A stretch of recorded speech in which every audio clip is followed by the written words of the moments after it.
મર્યાદા પુરુષોત્તમ ભગવાન શ્રી રામચંદ્રજીના પ્રાગટ્ય દિનની ધામધૂમથી ઉજવણી ઉપરકોટ પાસે આવેલ પ્રાચીન રામ મંદિર ખાતે મધ્યાહન સમયે ભગવાન રામચંદ્રના જન્મોત્સવની ઉજવણી કરવામાં આવી। રામ મંદિર ખાતે શ્યામવર્ણ રામચંદ્રજીની મૂર્તિ છે। બિરાજમાન દેશભરમાં અયોધ્યા, નાસિક અને જૂનાગઢ રામ મંદિરમાં જ શ્યામવર્ણ રામચંદ્રજીની મૂર્તિ થાય છે।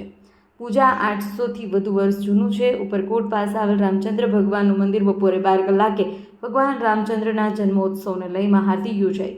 મોટી સંખ્યામાં રામચંદ્ર ભગવાનના મંદિરે દર્શન કરવા શ્રદ્ધાળુઓની ભીડ લાગી હતી। બપોર બાદ રામચંદ્ર ભગવાનના મંદિરથી શોભાયાત્રા યોજવામાં આવશે। અહેવાલ માં ન્યૂઝ, પરેશ બુદ્ધભટ્ટી, જૂનાગઢ। જય શ્રી રામ। મારું નામ શ્રેયાંશ દાસ ગુરુ નવીનદાસજી, રહેવાનું રામચંદ્રજી મંદિર ઉપરકોટ। રામચંદ્રજી મંદિરમાં જે આપ રામચંદ્રજી ભગવાનના દર્શન કરી રહ્યા છો, જે રામચંદ્રજી ભગવાન આજથી ઐતિહાસિક અને એમ માનો કે 500થી 550 વર્ષ જૂનું રામજી મંદિર જૂનાગઢનું કહેવાય, જ્યાં હજારો લોકો રામજી ભગવાનના દર્શન કરે છે। બપોરે 12:30 વાગે 12 વાગથી 12:30 વાગ્યાની વચ્ચે રામ ભગવાનનો જન્મોત્સવ ઉજવવામાં આવે છે ધામધૂમથી। લોકોને પંજરીની પ્રસાદ અપાય છે। ત્યારબાદ હરિઓમ ગ્રુપ ચેરિટેબલ ટ્રસ્ટ દ્વારા શોભાયાત્રા નીકળવામાં આવે છે, જે જૂનાગઢની મેઇન શોભાયાત્રા કહેવાય છે। તે પણ આ મંદિરેથી જ શરૂઆત થાય છે। બપોરે 3:30થી 4ની વચ્ચેનો સમય છે અને શોભાયાત્રાનું ઉદ્ઘાટન સાધુ સંતો તેમજ જૂનાગઢના હવેલી શ્રીના મહારાજ શ્રી તેમજ આગેવાનો શ્રીઓની હેઠળ અહીંથી જ શોભાયાત્રાનું ઉદ્ઘાટન થઈને શરૂઆત થશે બપોરે। જય સિયારામ।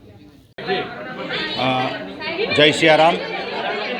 આજે રામનવમી એટલે કે મર્યાદા પુરુષોત્તમ ભગવાન શ્રી રામચંદ્રજીનો આજે જન્મદિવસ એટલે કે પ્રાગટ્ય દિવસ।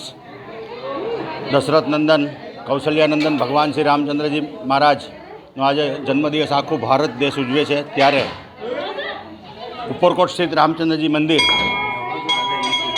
લગભગ 1660માં આ મંદિરની સ્થાપના કરવામાં આવી છે।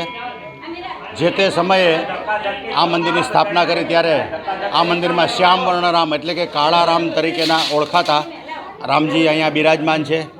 અને એક એવી કહેવત પણ છે કે આખા દેશની અંદર, ભારત દેશની અંદર માત્ર 3 જગ્યાએ જ રામચંદ્રજી ભગવાન કાળા હતા। એક અયોધ્યામાં નાના લાલજી હતા, એ કાળા હતા, પછી આ મૂર્તિ, અને એક નાસિકમાં કાલારામ। આવી રીતે 3 જગ્યાએ જ રામચંદ્રજી ભગવાન બિરાજે છે। અને આ મંદિરે અમે લગભગ 18મી કે 19મી પેઢીથી અમે આ સેવા પૂજાના હક ધરાવીએ છીએ। અત્યારે મંદિરના સેવા પૂજાનો હક મારો બાબો ધરાવે છે અને આ જગ્યાનો મંચ છે। આ જગ્યાની અંદર 15 પેઢીથી અહીંયા અમે લોકો રહીએ છીએ। કુલ 18 પેઢી થઈ છે।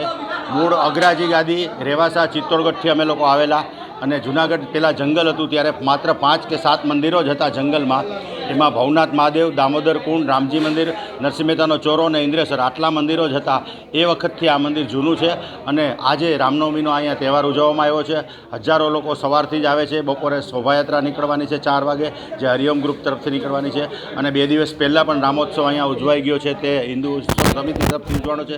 અને લાખોની ભીડમાં, લાખોની સંખ્યામાં આજે રાત્રે 10 વાગ્યા સુધી મંદિર ખુલ્લું રહેશે અને લોકો દર્શન કરવા આવશે। જય સિયારામ।